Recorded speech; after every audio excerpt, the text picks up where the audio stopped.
Nico Ali Walsh. Walsh.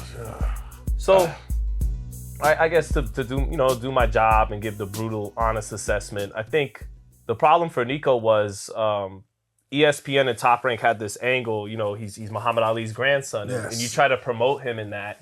And I don't think it ultimately wound up moving the needle because he kind of got lower on the card as things went along. So Top Rank, I think, threw him in a fight where he could lose, and he did. And so that tells me they're kind of thinking of moving on from this experiment with Nico. But that aside, a lot of people, because this is just the age we're in now on social media, they just like to point fingers and laugh and trash people, and and there's a lot of that going on with Nico. I think, I'd love to tell him he has a lot to be proud of. He's won already about 10 or so or plus professional prize fights. That's something, you did that. You despite this is the most brutal sport there is. This and MMA, and for you to start late, not really have an amateur career, and still have a well above 500 record, only 2 losses, over 10 wins. It's fire. It's just it's a lot. Thank you. He has a lot to be proud of. Just because he may never, he probably doesn't have what it takes to become a world champion or even close to it. Yeah. Doesn't mean he doesn't have something to be proud of. He's a legit professional fighter, and again, winning 10 plus pro fights is not easy, and only getting 2 losses. I mean, Greg Hackett and Brian Norman Sr. fought over the weekend. Everybody thinks Greg Hackett is a great boxing mind, and he is. And the guy had a lot more losses than wins as a professional. Bomac has about as many losses as he does as a win as a professional, and Nico's got a nice record, and so it ain't easy. It ain't easy just because we're used to always talking about the champions and the guys who are 30-0 and 40-2. Yep. Going 10-2, 11-2 as a professional prize fighter is something to be very proud of, and Nico should be proud of himself. I couldn't have said that any better. That was exactly what I wanted to do, was just kind of shed some light on this kid. Shoulda, coulda, woulda, and I probably shouldn't even say it, but I'm going to.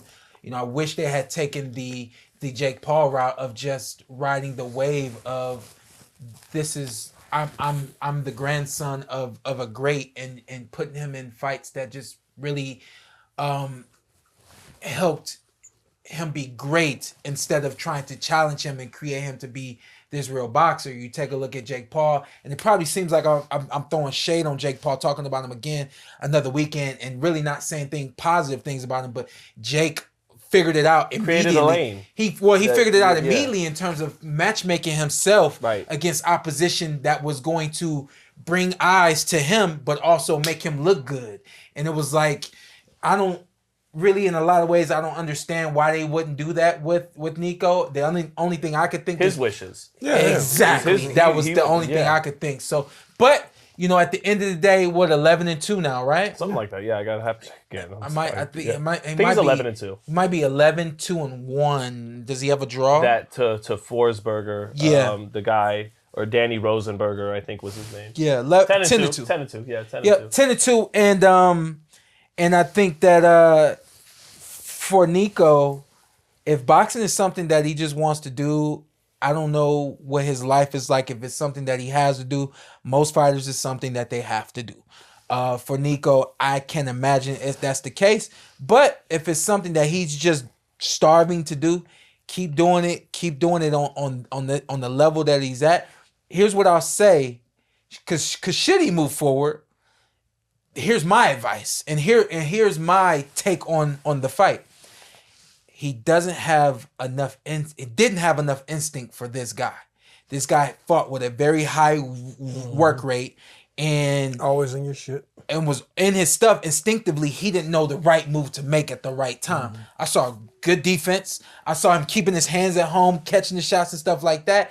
But it wasn't enough. It was 2 coming, and it just wasn't enough. And so, my thing moving forward is another thing too, was if he had chose to back this kid up and stop allowing himself to stay on the back foot, probably would have changed the complexion of the game. Right. But he didn't have a corner telling them that. The corner kept telling them, He switched a lot of trainers. Beat his ass in his career. That's very early. To yeah, he's had 3 or 4 trainer switches, I think. Yeah. But I give credit to Nico. I've been knowing him for about 10 years. If you had told me that kid 10 years ago I met would be what he is now, I wouldn't have believed you. Yeah. So, I mean, I think it's one of those things. He stepped out and wanted to set his own legacy. Nico Ali Walsh, not Muhammad Ali's grandson. I think he did a great job at what he's done so far. Don't end it, bro. Keep going, bro. Exactly. I think just because everybody talking you off, go back to the lab, fix what you got to fix.